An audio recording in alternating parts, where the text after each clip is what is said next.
Yo. What's going on, man? Today is October the 12th, 2023. It's your boy Chris, and this is yet another NBA 2023-2024 NBA team preview. Today we have up on deck, we got the Miami Heat and the Minnesota Timberwolves. So we'll go through those two teams. Also, if anybody who joined and want to kind of hear the previews for the other teams, we've done pretty much half of the NBA at this point. The teams that have been covered so far, just in case people want to go back and find those: the Milwaukee Bucks, the Denver Nuggets, Boston Celtics, the Memphis Grizzlies, Philadelphia 76ers, Sacramento Kings, Cleveland Cavaliers, and the Phoenix Suns. On Monday, we talked about the Clippers and the Knicks. And then on Tuesday, we talked about the Brooklyn Nets and the Golden State Warriors. Yesterday, we talked about the Atlanta Hawks and my Los Angeles Lakers. And today, we'll do Miami and we'll do Minnesota. Tomorrow, Chicago is on deck with OKC as well. So hit the like button for me if you guys can. Really enjoy doing these shows and kind of providing my insight and giving my perspective of how I think these teams will kind of play out. So with no further ado, let's just jump right into it, man. Let's jump right into it. I'm going to get to my notes, and we'll get right into it. So first team up, we do Eastern Conference first, and then we do Western Conference. So we got the Miami Heat. I see my guy Great White in the building over on Twitter. If you guys watching on YouTube, hit the like button for me, subscribe to the channel, turn the notification bell on, all that good stuff, because I will have to go live at different times. It won't be 5:15 every single day. Matter of fact, on tomorrow, I won't be able to do 5:15 Eastern time. Again, I know last Friday I had to change the time. Tomorrow will be the same thing when I go over the Chicago Bulls and the Oklahoma City Thunder. So like I said, no further ado, let's jump right into it, man. It's not going to be not here. We're not here for a long time. We're here for a good time. So Miami Heat, looking at this team, first of all, just to go through some odds, they are a minus 161 to win the division. And for people who don't know, the Miami Heat are in the Southeast division of the Eastern Conference. Minus 161. They're all the way up to a minus 180 on some books as well. Of course, you don't lay the juice. Miami was a team that didn't take the regular season serious last year, and I'm not 100% sure they will again this year. But should they win the division? Absolutely. They're in the division with the Atlanta Hawks, Charlotte Hornets, the Orlando Magic, and the Washington Wizards. A lot of teams that don't have great expectations of getting to the playoffs or really doing anything with their season, not the greatest expectation. To win the Eastern Conference, they are a plus 1,400. We know that they won the Eastern Conference last year, but you could have got better odds, I feel like, towards the end of last year, right before the playoffs even started, because we got to remember this team actually just had to win a play-in game to even get to the eighth seed. And then to win the title, they're plus 3,000 right now. Some people might think that's a tad bit disrespectful, but the Eastern Conference did get a little bit better, while a lot of the teams in the lower tier or the mid tier didn't really exceed expectations last year. So let's talk about it. Through the draft, I always butcher this guy's name, so I'm gonna just call him Jaquez. But he played for it's not Hamid. I'm a butcher it, so I'm not even gonna try to pronounce his name because I can't remember the exact pronunciation. But the guy that was drafted from UCLA, I do think that he comes in and has an impact for this team, because when you think about losing Gabe Vincent and Max Strus, Victor Oladipo is also somebody who left this team. You're going to need, or not really need, but I think it'll be warranted for a guy like him to be able to get playing time. For people who don't know, he played at UCLA last year. He averaged 18 points and 8 rebounds. And if you go through and just look at his game, he plays a lot like Jimmy. Kind of like he's a pretty big guy who likes to play a little bully ball to kind of get to his spot on the floor. And I think he'll be able to do that successfully at the NBA level. He has a 6'6", 220 frame, so he already has that kind of size and stature that'll be needed to be effective at the next level. So I like him. I like that addition. I like Thomas Bryant coming over as well. Thomas Bryant is a guy, in my estimation, that plays with a lot of heart. He was on the Lakers last year, so I got a chance to watch him play a lot before, he kind of requested that trade to go to Denver, and then he didn't sniff the floor at all, in those minutes when they were making their playoff run, probably just because of lack of chemistry with the team, and also because, of course, you're playing behind the best center in the league. or the second best center in the league, depending on where you put Jokic. I think he is the best center in the league, but that's just my opinion. So you bring over Thomas Bryant, you bring over Jaquez, but you lose Gabe Vincent, you lose Max Strus, and you lose Victor Oladipo. Of course, a lot of the offseason was spent for the Miami Heat trying to figure out how they could negotiate a deal to bring over Damian Lillard. And of course, they don't get Damian Lillard, so you lose some stock there. I'm not 100% sure what their odds were at the time when Dame was kind of making that request known that he only wanted to play for Miami and didn't really want to play anywhere else. I'm not sure what their odds were at that time, but just kind of, it wasn't the greatest offseason. I think Miami Heat fans, I think, the organizations were kind of looking for that next tier, that superstar type talent that could get them over the hump and get back to the finals. Of course, they knocked off the number 1 and number 2 seed last year. We got to remember they beat the Milwaukee Bucks in the first round, and then of course they knocked off Boston in Game 7. Tatum kind of came up a little hobbled in that game, but to make it that far, sometimes you do need a little bit of luck to be on your side, and that's what they got. They might have still won that game even with Tatum being hurt, but not 100% sure. If we can go back and kind of go through different scenarios, but the Heat were the team that represented the Eastern Conference, and what they did last year was unprecedented. You got to take your hat off, to Eric Spoelstra, Jimmy Butler, Bam Adebayo, all those guards that just shot the ball significantly better than they did throughout the regular season. Miami was a team that kind of struggled throughout the regular season last year to score the ball. You just go through, and I kind of looked at their advanced numbers. The Heat actually were the 25th offensively rated team last year. They had an offensive rating of just 112, which was 25th. It's only 30 teams in the NBA, so that's pretty bad. Defensively, they were a top 10 team, finished 9th. Assist percentage, 14th, kind of middle of the pack. Rebounding, 14th, kind of middle of the pack. Effective field goal percentage, they couldn't even really shoot the ball well, 53%, which was 25th. And of course, they were a slower paced team, actually the second slowest paced team in the league. They played at snail's pace. It's 96.76 was their pace of play. So, given the track record for the Miami Heat and their ability to be able to find, these hidden diamonds in the rough, you figure that they will find a way to at least, like play above their head to some extent. Right now, it looks like their projected win total is 44.5 games. And last season, I don't think that they won that many games. I had to go back and look at that. I got it pulled up already. Let me see.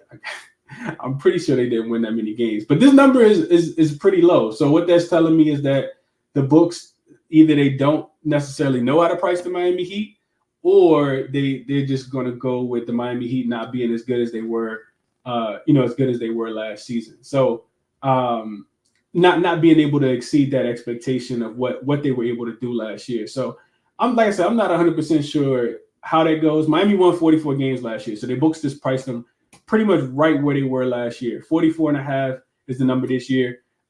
Take into consideration Jimmy Butler, Tyler Hero, Bam Adebayo, all were solid, but Jimmy Butler and Tyler Hero played just 64 games, so they missed 18.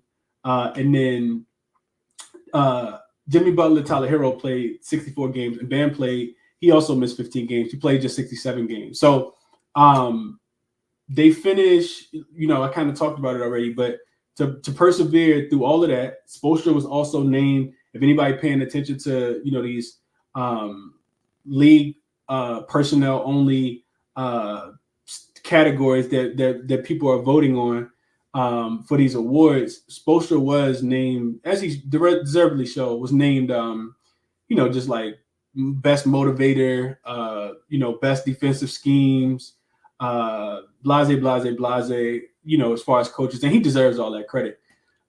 Strength of schedule wise, this isn't like the most difficult schedule for the Heat. They actually have the 7th easiest schedule over out of all the teams in the NBA. So that tells me they're not going to be playing a lot of back-to-backs. They're not going to be in a lot of, really bad travel situations. If I had to play the Heat win total, though, I honestly, as crazy as it is to say, I think I would play the over, but I'd be scared to play the over. And the reason why is Jimmy Butler gets a bit older. Granted, I think he's still in really good shape, but the Miami Heat proved last year that they really could care less about the regular season. if you remember some of those post game interviews, I vividly remember one where Jimmy Butler was like, it was talking to the guys, talking to the media after the game, and they were like, you got to win, like you guys really like pretty much need to put some fire under you and like win some games. And he was like, what's our record? And he didn't like he had no idea. He genuinely didn't know. He was like, we'll start winning when we need to win. And I feel like that's the approach. I feel like an idiot for wanting to bet the over if teams don't really care about taking the regular season serious. And I feel like that's what we saw with Miami last year. So I'm not putting a ticket in on Miami to do anything. Will they surprise the world again? Possibly. Will they lose eventually and not come out the East? Odds of that are extremely likely, given that Miami, it feels like the upper echelon teams kind of upgraded their roster, but you can never take anything away from Spoelstra. And I'm not gonna do that today. We did make some money last year fading them in the finals, but people lost a lot of money, and a lot of the times in the Eastern Conference when they were beating the Knicks, when they were beating the Bucks, when they were beating the Celtics, I was just kind of off of those games or just playing the totals because it was kind of unprecedented what they did last year, and that it shouldn't surprise anybody if they were able to kind of make another run like that. Maybe they bring in some pieces that aren't on the roster yet, but I do think the subtraction of Gabe Vincent, Max Strus will be big for this team. I feel like you're losing a lot. Granted, they didn't have Tyler Hero, of course, in the playoffs last year. He didn't play a lot of games because he broke that hand, and he'll be super motivated, especially with his name and all the trade talks. But we'll see how that goes. I think Tyler Hero is in a really good spot. Caleb Martin is also somebody that's still on this roster, and that's in contract year for himself as well. He played really, really big in a lot of those games in the postseason last year. So those are my thoughts on the Heat, man. Anybody got anything that they want to share on the Miami Heat? Send me a request, man. I'll get up a couple people real quick before we kick it to the West Coast and talk about the Minnesota Timberwolves, who I do have some thoughts about as well. Let's get Gray White up real quick. I know this is team, so I'm pretty sure he got something he want to share about his Miami Heat. Gray White, talk to me, man. How you doing? Doing good, brother. Just happy NBA season's right around the corner, bro. Absolutely, man. I'm excited, looking forward to it as well. Oh, whoa, hold on, my bad. This is your show, so I got to start it off right. Hold on. Yo, yo, yo, yo, yo. I like that. Yeah, no, just to get into it really quick, I'm not going to be too long. The Heat, I actually have my expectations pretty low for them this year. Obviously, disappointed that we didn't close out on Lillard, but after all the mess and everything, it sounds like it was more on the Blazers side than the Heat side on the deal not getting done. So it is what it is on that. I do expect the Heat to make the playoffs again. That win-loss total at 44.5. I agree with you, it's shaky because, they've been showing that regular season won't matter as much to them, only playoffs.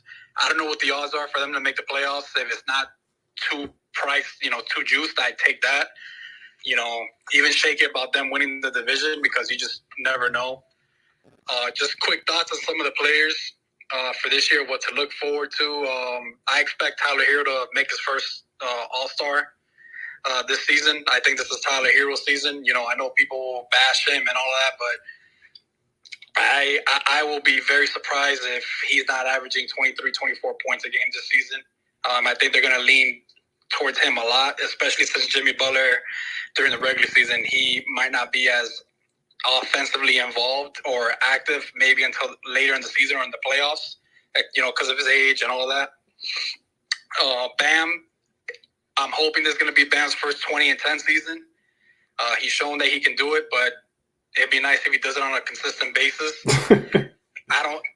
Exactly. I don't know if maybe his minutes might be a little bit down because there's more big man depth with Thomas Bryant if he stays healthy and with Orlando Robinson. I think this is our best big man depth that we've had in a few years behind Bam. So I'm excited to look at that. With Jaquez, just to make things easy, you just call him Triple J, bro. Just say Triple J. He is a junior, right? Yeah, okay. Yeah, just call him Triple J. But he's NBA ready. I was actually, obviously, the rumor was that he was the player that the Heat were going to send for Dame because that's who the Blazers wanted. But that's just the rumor. That's the rumor. Whatever. I don't care. That's past. But I'm actually excited to watch him throughout the season because I think he's one of the best guys that you could have drafted to back up Jimmy Butler. So obviously, I'm not saying that he's going to have the same amount of production that Jimmy can have on a night-to-night basis. That would just be crazy talk. But he is going to have his moments throughout the season where he might lead the team to a few wins that might surprise some people. I really like his game. I also will say, because I'm a big Bam critique artist, because he could be so much better than what he is right now. Triple J has better post footwork than Bam. So far from the few games that I've seen him play, I could already see it. Obviously, Bam, he could bully people better in the post, so he could get certain shots. But Jaquez has better footwork in the post. So, and you'll see it throughout the year. Also, I have no idea what excuse my language, I'm sorry. I have no idea what the hell we're going to do at point guard. That got Kyle Lowry. We still have Kyle Lowry. At this point, Lowry he's really old. Obviously, he's gonna have good moments throughout the year, but his play has been descending. If we had a better point guard depth, and I'd be excited to see him with the second unit because Kyle Lowry gets the offense going. He knows how to set things up, so he would be great as a second unit point guard. But as our starter, it's shaky. So that's why I feel Gabe Vincent was the biggest loss. I know people are saying, Max Strus was a big loss, but no, Gabe Vincent was a huge loss to our guard depth. But obviously, with Hero, with Jimmy, they know how to run the offense. So the ball will probably be in their hands a lot more also. Nikola Jovic. It's time to see if he can do what people have said he can do and what the hype is about. He obviously had his moments in the FIBA tournament, so people got to see that on display, but can he do it in the NBA? That's what I want to see. So far in the preseason, the little minutes that he's played, he showed some good stuff. He looks a little slow, but I don't care if he looks slow. I mean, other people, they look slow and they could play. The matter is, can you ball or not? Mm-hmm. It looks like the game is not that fast for him. He's actually a pretty decent playmaker when he's running when he's doing transition offense. Mm-hmm. So I want to see how that works out for him. And let me go through my notes. Obviously, this is a big year for Caleb Martin. He wants a contract. Mm-hmm. So I think Caleb Martin, he's gonna have he's gonna have his games. He's gonna have his moments. Can he continue from that streak that he had in the playoffs, especially in the Boston series? We were not gonna win that Boston series if it wasn't for Caleb Martin. I don't care what people say. Caleb Martin should have been the MVP of that Celtics series, not Jimmy. Yeah. And I love the fact that we still got Jimmy on our team and he cares for Heat culture and all of that. But Caleb Martin was not there. We weren't winning that series. That's plain and simple. I'm glad that we got Josh Richardson back. He's a good 3-and-D player. So we'll see what he could bring up to the rotation. Kevin Love, he's obviously going to keep his 3-point shooting. I think he's going to take more of that UD role on the team now. And I know I spoke about this guy last season to close this out. Highsmith. I think this is going to be the year where they use him a lot for defense to try to contain some of the better perimeter players because we really don't have that many good shutdown defenders. So I think we're going to see a lot of Highsmith this year. I'm excited to see him. I want to see if he improved his offensive game. Hopefully Bam is not scared to shoot that open 15 to 18-foot jumper anymore because every time I see him have an open shot and he passes it up, it's just frustrating to watch. But other than that, that's pretty much what I got to break down on the Heat. If you got any questions, you guys can throw them my way, or if anybody got one, I'm gonna be here for the whole show. My man, great way. I agree with a lot of your analysis. I think you look at Highsmith last year, especially in the playoffs when y'all were throwing him in there, throwing him in the fire. He kind of held his own in a lot of those series. So if he can work on his offensive game, I do think that he'll help. And then like the other big thing is like we talked about, it's Spoelstra's ability to be able to like find players that aren't supposed to be doing things that they are eventually going to do anyway. And it's all about hard work when it comes to Miami. So, like I said, I'm not writing this team off, but it's going to be pretty interesting for sure. The point guard thing that you talked about, I think Tyler Hero will take over that role and probably end up being, like more like of a facilitator, just because you don't want to put as many miles on Kyle Lowry. I mean, he got like 1,000,000,000,000,000,000 already, so I think he'll probably take over that role. But I want to kick it to CJ real quick before we transition to Minnesota, because I know he probably got some thoughts on this Miami Heat team as well. What's up, CJ? Yeah, man. Heat Nation, Heat culture. We'll go down. Y'all know what it is. All right, so look, check this out. Great Way has some great points. I think Highsmith is going to be that guy like Max Strus was last year. Didn't nobody really know about him till the Eastern Conference Finals, really. And then, the next season he balled out. It's going to be the same thing for Highsmith. This year is going to be his coming out party. He's going to be very good at shooting the ball, getting good quality shots, and he's going to play D. So he's going to get minutes a lot. I think Djokovic is the key. If he's able to become a minimum 15 to 20-minute player and be able to give true production, this team is going to be fine.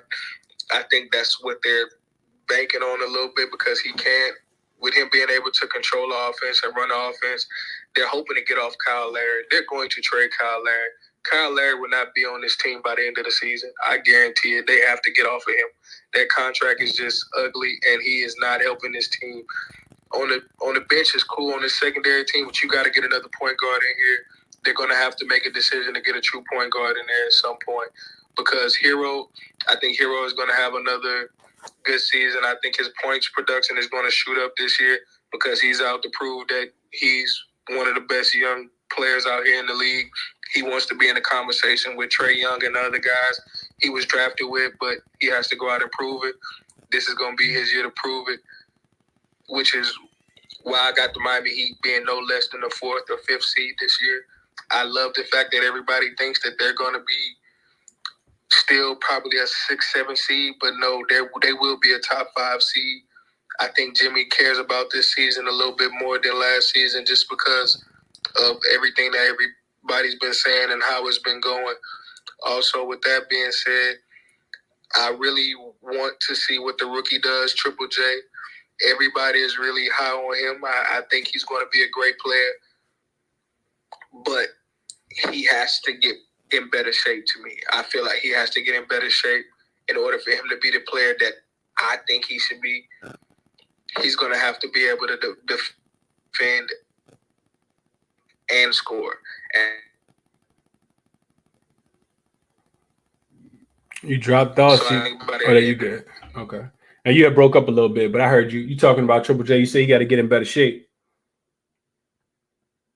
Yeah, I think you might have dropped off now. I agree with a lot of what you said. I don't know. I think Kyle Lowry can, based on the contract, maybe you do got to get rid of him, but Kyle Lowry can still be the anchor that on the second part of that defense for sure. And Triple J, I think he'll have ample opportunity, I think, with this team as well. Like I said, Spoelstra always find a way to pull a rabbit out of the hat, man, for sure. But let's keep going. Let's transition to the Western Conference. Let's talk about the Minnesota Timberwolves, a team that last year finished 42-40. So let's go through the odds. So to make the playoffs, they actually have the Timberwolves at a -121. I forgot what sportsbook that is, but it was one that was available to me. You can get the Timberwolves at a -121 right now to make the playoffs. It's the best odds. To win the Northwest Division, they're +650. And for people who don't know who's in the Northwest, they're in there with Denver, OKC, Portland, and Utah. So, two other competitive teams, two teams that won't be as competitive in this division as well. So +650 for them to win the Northwest. To win the West, they're +4,000. And then you can get them at 80-1 to win the title, +8,000 right now for them to win the title. This is a team that went out and got Shake Milton in free agency. They got Troy Brown Jr. in free agency from the Lakers. They didn't really shake this roster up a lot. They did, of course, re-sign Ant Edwards to 5 years, $260 million. You also bring Naz Reid back, who was hurt last year. 3 years, $42 million for Anthony Edwards. I'm sorry, for Naz Reid.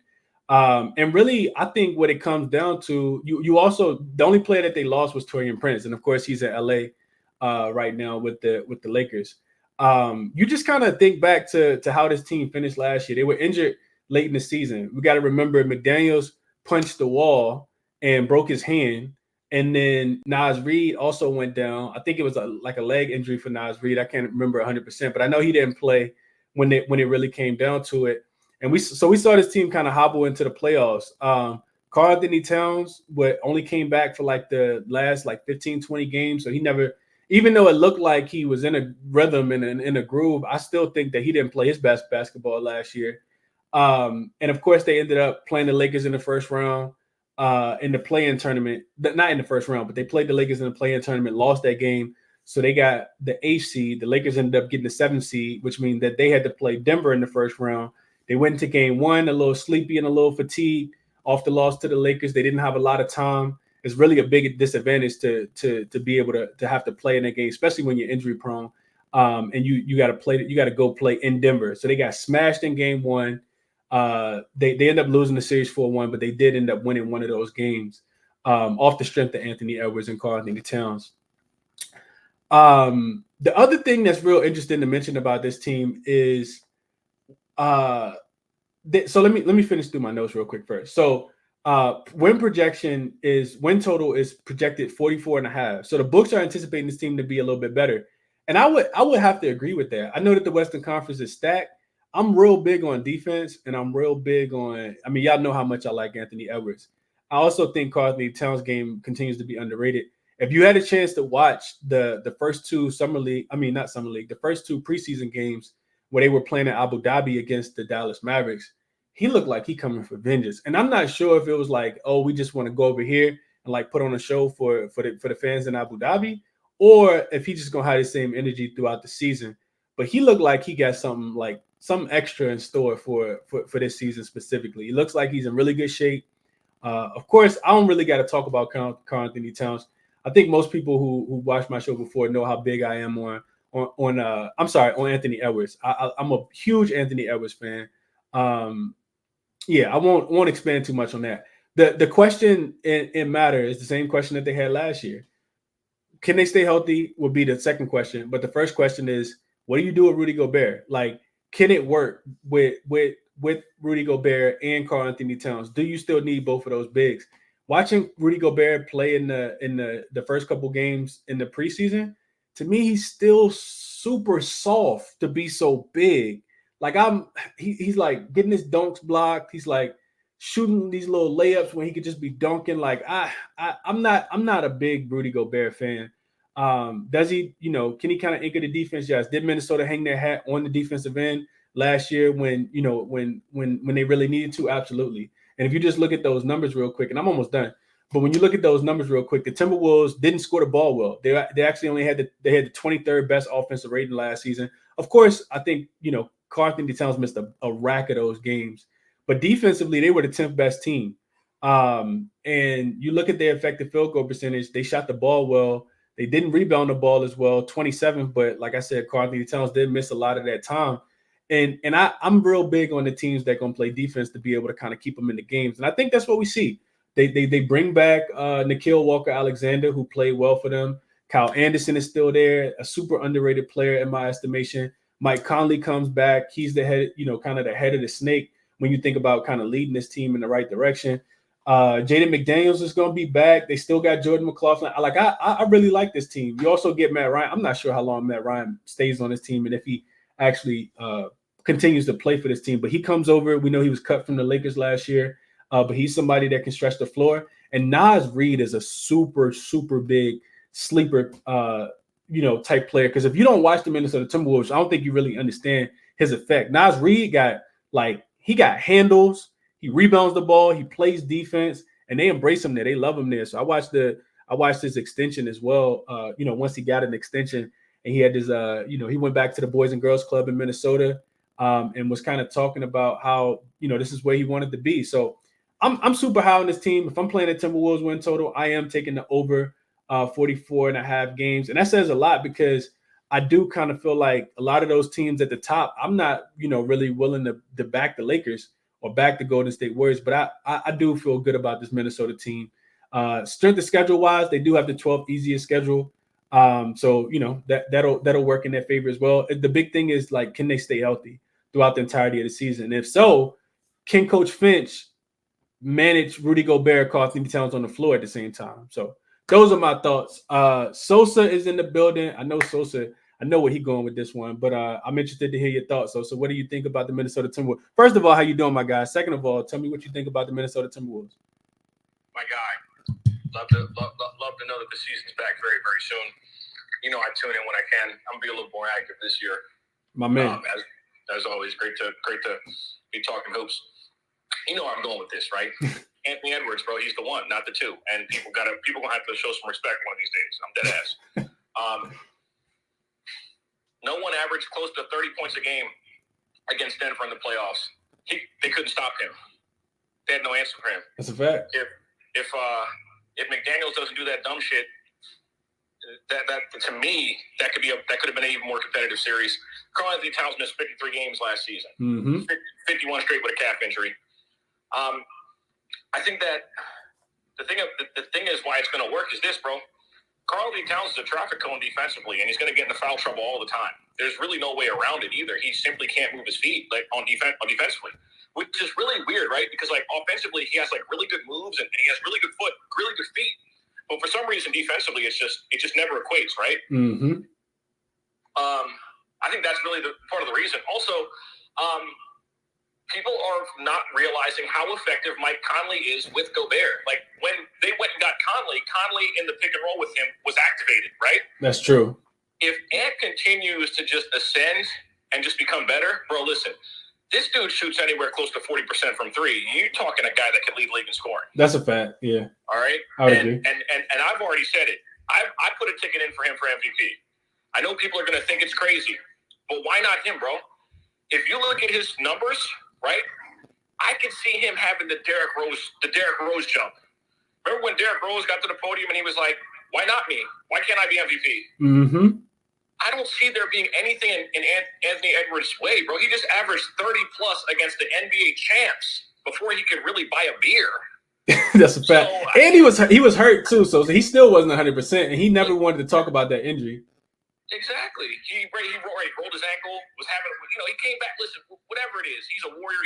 And I think he's like I said, he's the one, bro. Like, of all these young cats, he's just cut different. It's just, the term is it's on me. It's in me, not on me. Mm-hmm. I know it sounds crazy. Yeah. He one of them, bro. Yeah. I'm telling you, he's one of those. He's one of those, bro, where it's just like, and I think what else really helps is this, bro, is that Karl Anthony Towns, during that playoff run, you could see him kind of realize, okay, this is the guy. Like, I'm really good, but this kid is, I can't be in his way. Like, I gotta be Batman, or I gotta be Robin. Uh-huh. I think he really understood that when he got to the playoffs, right? He was like, I'm really, really, Karl Anthony Towns knows how good he is, bro, but he knows that Anthony Edwards is better. Which is so crazy. That's so crazy because Cat's still so good, Sosa. But you're right. You are right. Do you think they can coexist together in Minnesota? Absolutely. You know why? Because Anthony Edwards he's not a selfish superstar, bro. That's a fact. His teammates love him. He's not out there. Bro, he passes up good shots all the time to give the ball to his teammates. If anything, you would want Ant to take more shots. Like when you watch him play, bro, he might end up putting up 20 shots by the end of the game, and you're like, damn, man, I wish you would have took about 5 more because what are you doing? You know what I mean? Because you could have probably gotten 4 or 5 better looks than what you gave up for your teammates. So I think that, like I said, the evolution of him is coming. Because, again, bro, like, as far as offensive efficiency, y'all know he was more efficient offensively than Jaylen Brown last year, right? Yeah, I saw a crazy. Defensively as well. I'm saying if we're gonna, I just use certain players as like examples because we talk about certain guys on certain levels, right?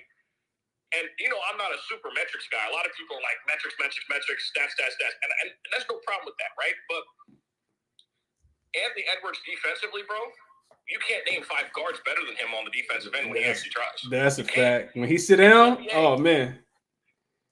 Yeah, now you're right. So I saw a crazy stat too that from one of the beat writers out there in Minnesota, And he said Anthony Edwards has improved his numbers in each of the following categories every single season. It's points, rebounds, assists, steals, blocks, free throws made, free throws attempted, field goal percentage, and three-point percentage, which is so insane, bro. And we know he lives in the gym. I think that's not the two, bro. That's a fact. No, you're right. But, I mean, Karl-Anthony Towns is a hell of a sidekick.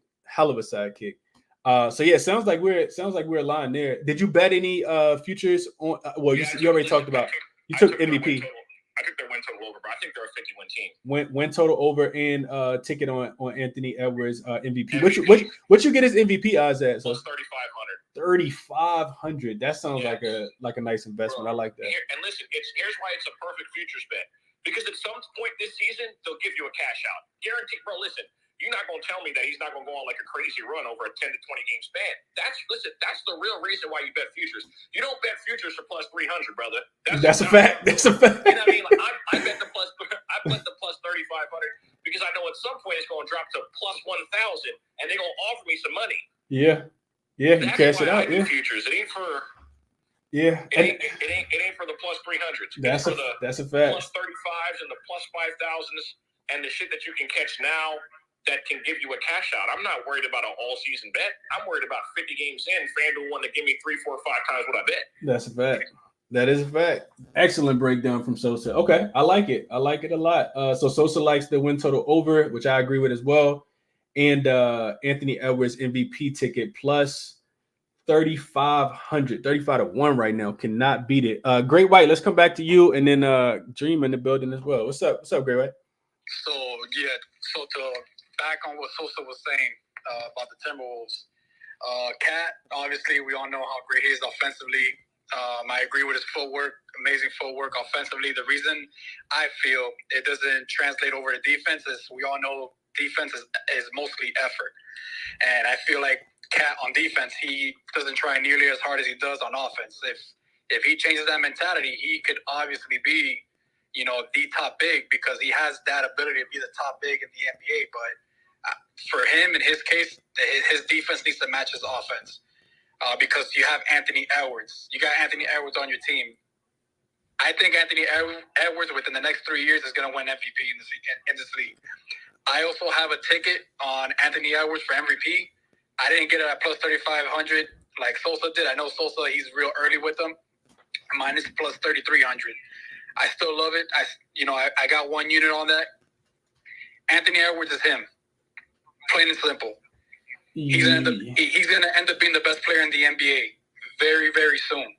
Very soon. No, I agree. Great White, just so you know, you probably don't got it, but in Virginia we got Unibet. If you got a Unibet account or Unibet is available, you can get a plus 4,000 ticket on Anthony Edwards, and it could be just a sprinkle.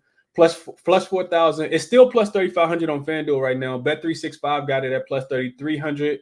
And then Caesars also got a 3,300. Looks like DraftKings got a plus 3,000. So yeah, it's a 20-unit banger for me, Chris. We talked about you said a 20-unit banger. Okay. Let's keep going. Let's shift the Dream. Dream, what are your thoughts, man? What you thinking today? And first off, good afternoon, my guy. We trying to back the Liberty yesterday. That made me go to bed early. But Dream, what you thinking about Minnesota this year? Hold on 1 second. I'll be out in 20 seconds. I had to run in the A-Rap store. Oh, do your thing. Let me get Black Thor up real quick because I see him up here as well. Let me see if I can get Black Thor connected. Black Thor, can you hear me? I don't know if you can hear me now. Black Thor, it looked like you connected. Can you hear me? Yes, sir. What's up, man? How you doing? I'm good, man. How about yourself? I'm good, man. You got thoughts on the Minnesota Timberwolves this year? Yeah, real quick. As far as Minnesota, I agree with what everybody said about Anthony Edwards. But to me, if you want to talk about a swing skill that kind of will really improve the team, I'm gonna say Karl-Anthony Towns is passing, right? I've never seen a guy throw the craziest pass that doesn't make sense and avoid the simple pass and throw a good pass and then won't throw the good pass again. I'm telling you, he has some of the most Jekyll and Hyde passes I've ever seen.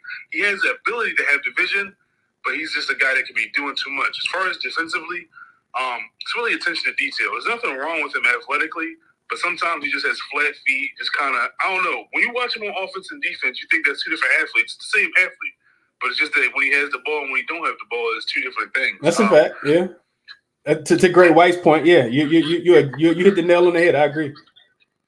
The other thing is, whenever Karl Anthony does, the other thing is he's going to be there. You know, I think Sosa talked earlier about missing 52 games, and that was huge, man.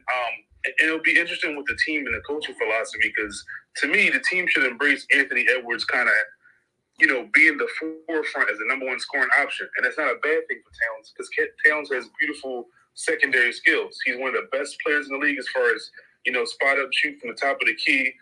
He does have good post game. I'm not the biggest fan of him and Gobert playing together, but, you know, with good coaching, you can kind of break up their minutes. If they only have to play about 20 minutes together, you can make it work. Mm-hmm. I'm a huge Mike Conley fan as far as stability. Me too. I know he's like 36, he's getting old, but listen, if it ain't broke, don't fix it. That's a fact. Know, he's steady. Mm-hmm. You know, that's a fact. I watched Russell from the Lakers. He would drive me crazy sometimes, and sometimes a guy that knows his limitations and what he can and cannot do, it's really big. And then the last thing, Naz Reid. If ever Karl Anthony Towns doesn't play, Naz Reid put up video game numbers for like 10 games. I'm like, yo, what? Naz Reid 25 and 14. Bruh. So that's just to keep an eye out on.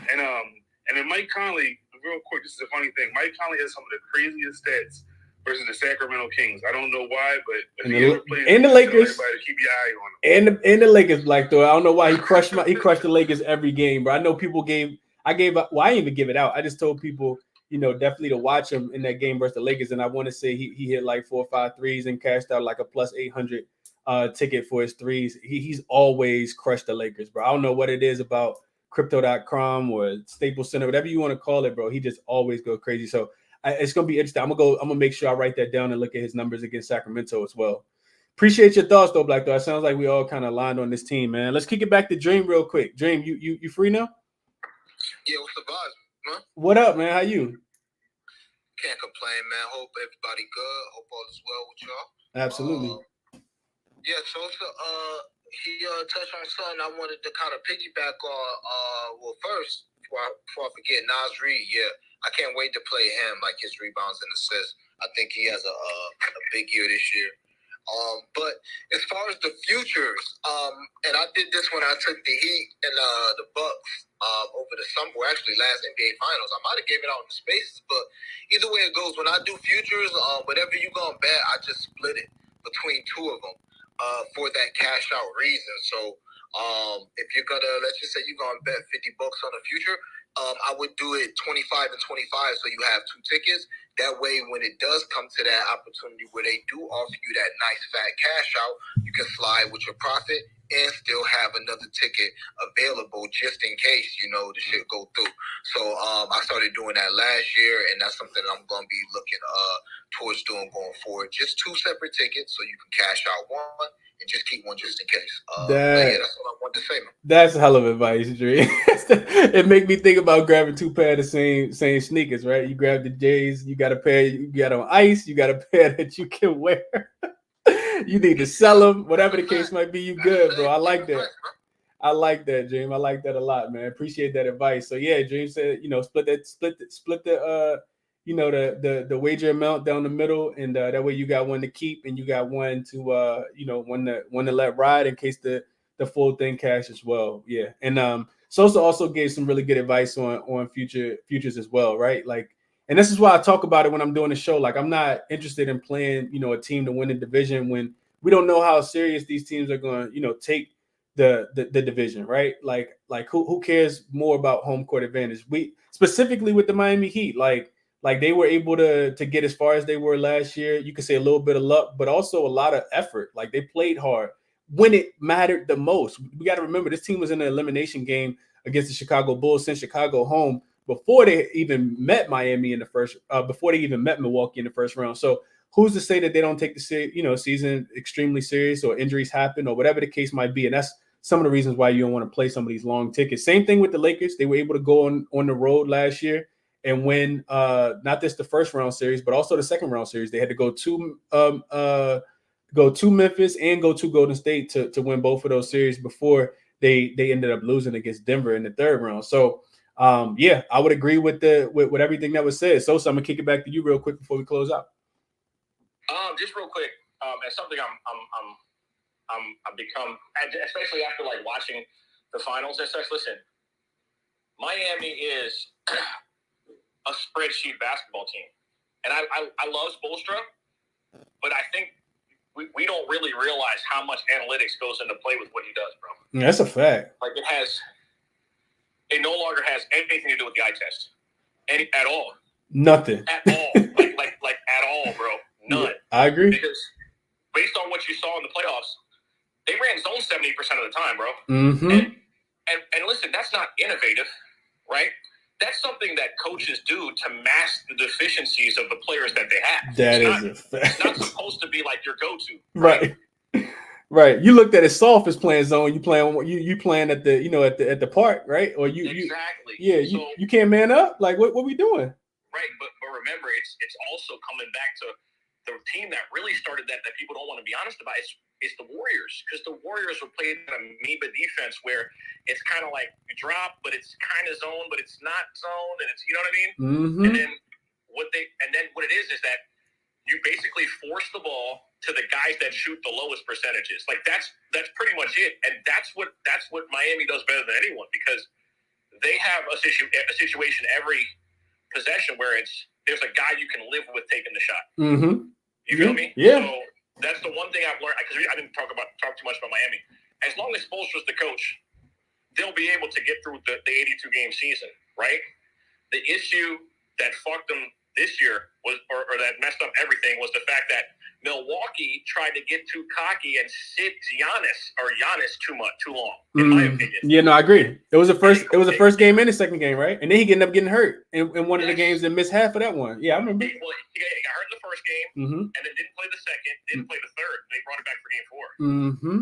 And the thing is that he probably could have gone. They was like, oh no, we're good enough to do this, and then, well, nobody hit any shots, and then Giannis's rim pressure was felt, because like there's nobody that could put their head down and go get a bucket. Mm-hmm. The only person that was scoring for them down the stretch was Middleton, who'd been terrible all year. Yep, that is a fact. That is a fact. I don't disagree with any of that, so for sure. Miami's going to always play the analytics. So like I said, it's like their win total over is probably a good bet. You know what I mean?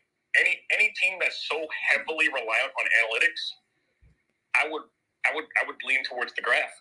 Yeah, that's a fact. That's a fact. I mean, and it, it's proven now. And they probably do want to, like, looking back at it, whenever you have that, I'm not sure what the numbers are, but whenever you have the more rested team in the finals versus the team that's unrested, it always seems to come into play. We saw that last year when, Boston kept going to 7-game series with the Milwaukee Bucks and with the Miami Heat to be able to advance to play Golden State, and then ultimately they end up running out of gas. And we saw the same thing with Miami.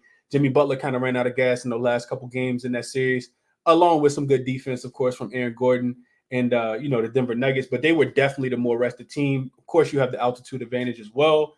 And that, even though Miami ended up winning the game, it ended up biting them in the butt in the long run. So maybe they do take the regular season a little bit more serious, especially with, the upper echelon teams getting better. I think Milwaukee got better. I think Boston got better as well. So we'll see how it goes. We'll definitely see how it goes.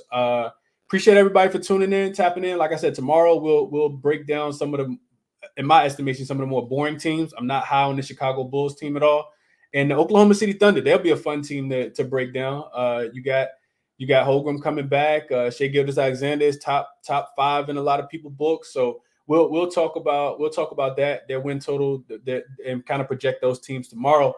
Hit the like button for me if you guys can, man. Definitely share the show. Turn the notification bell on. That show tomorrow will be a tad bit early. I'm not 100% sure, but it'll probably be in the AM, if I'm being honest with you guys. I got a doctor's appointment I got to take my son to tomorrow afternoon. So, and it's probably going to take majority of the evening. So hit the notification bell so you guys know when I go live. I'll go live on Twitter and YouTube as well.